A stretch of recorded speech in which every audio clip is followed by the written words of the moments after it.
разрывает газовые отношения с Украиной. «Газпром» уже официально запустил процедуру расторжения абсолютно всех контрактов. Сегодня же российская компания объявила об обжаловании обоих решений стокгольмского арбитража. Ну, во-первых, действительно хочется понять, что хотим доказать, что Россия хочет доказать этим обсуждением. То, что Украина не выживет, ну, факт, что она выжила. То, что Украина не выживет без российского газа, она жила 2 года последние без российского газа, доплачивала $20 к словакам и полякам, это происходило.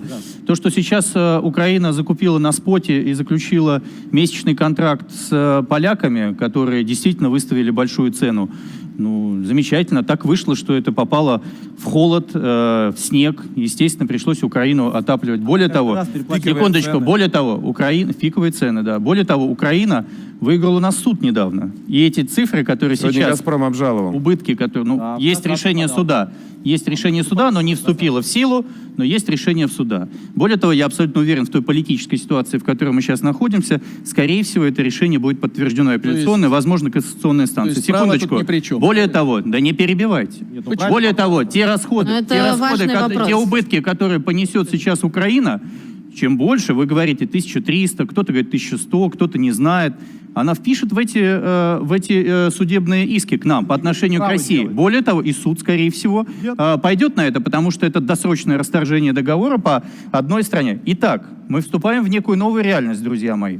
У нас должен был закончиться контракт в 2019 году, по которому у нас была зафиксирована цена несколько выше, чем в Европе, да, с учетом понижения цены газа на мировых рынках.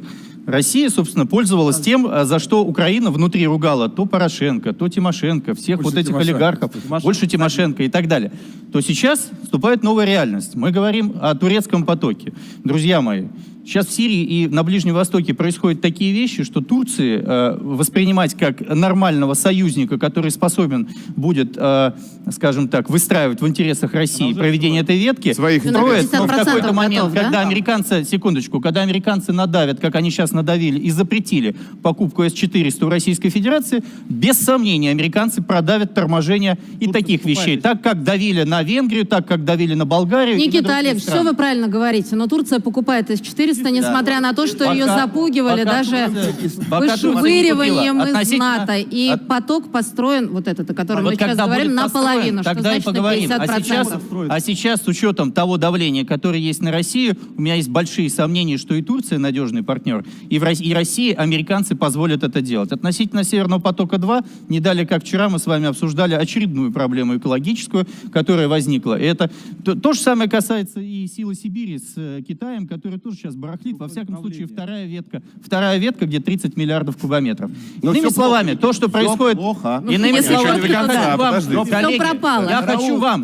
я хочу вам, который пытается доказать сейчас примерно следующее, что Украина, которая 4 года назад выбрала путь вне России, вне, так сказать, торговых отношений, вне отношений по газовому контракту сейчас с «Газпромом», никуда она не умерла. Относительно...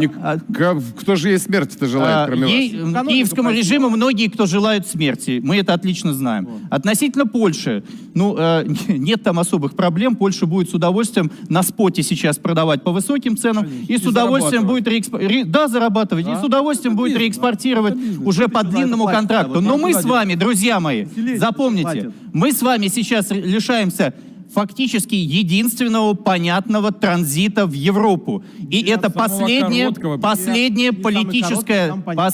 политическое давление на Европу, которое мы использовали последние годы, десятки, может быть, лет, мы теряем. И вот об этом нужно задуматься, а не думать о том, какая слабая Украина или что-то еще. Они выкарабкиваются, посмотрите на них. Живы и не замерзли. Причем слабо. Они заявили 2,5 миллиарда, говорит, гоните нам, просто за то, что они не исполняют своих обязательств. А вы говорите, надо вот как бы их поддерживать. Но очень странная история. У нас есть басманное правосудие, а у них есть стокгольмское правосудие. Оно сейчас,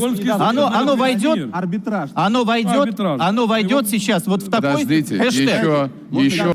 Никита Олегович, возможно ли каким-то образом нормализовать ситуацию? И действительно, нас вообще с Украиной ныне хоть что-то связывает? Знаете, Ольга, наверное, все-таки настал тот день, которого добивались американцы, немцы, да, вот многие века для того, чтобы разорвать два братских народа.